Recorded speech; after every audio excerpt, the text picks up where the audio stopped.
Kapolsek Baito dicopot buntut dugaan minta uang ke Guru Supriyani, baru 7 bulan menjabat. Kapolsek Baito, Konawe Selatan, Sulawesi Tenggara, Sultra Ibtu Muhammad Idris, harus menerima nasib dicopot dari jabatannya. Ibtu Mu Idris terindikasi meminta uang sebesar 2 juta rupiah ke guru honorer Supriyani yang kasusnya masih bergulir hingga sekarang.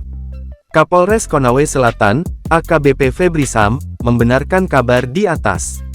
Ia mengatakan, Ibtu Mu Idris tidak sendirian dicopot. Kanit Reskrim Polsek Baito, Aibda Amiruddin, juga ditarik Polres Konsel untuk pemeriksaan lebih lanjut.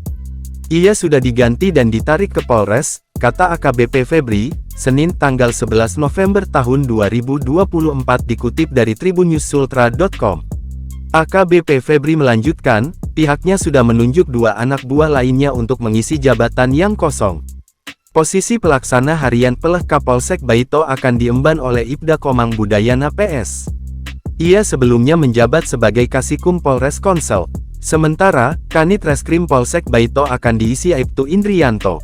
Kabid Propam Polda Sultra, Kombes Pol Mo Soleh, sebelumnya mengatakan ada 7 personel yang diperiksa. Rinciannya, 4 dari Polres Konsel dan 3 dari Polsek Baito. 7 personel ini sudah dimintai keterangan oleh tim internal, katanya, yang terindiksi melanggar etik Kapolsek sama Kanit Reskrim Polsek Baito karena permintaan uang 2 juta rupiah, tambahnya. Ibtu Mu Idris ternyata tergolong baru sebagai Kapolsek Baito. Ia menjabat sebagai orang nomor 1 di Polsek Baito selama kurang lebih 7 bulan. Ibtu Mu Idris melakukan serah terima jabatan sertijab pada Kamis tanggal 4 April tahun 2024.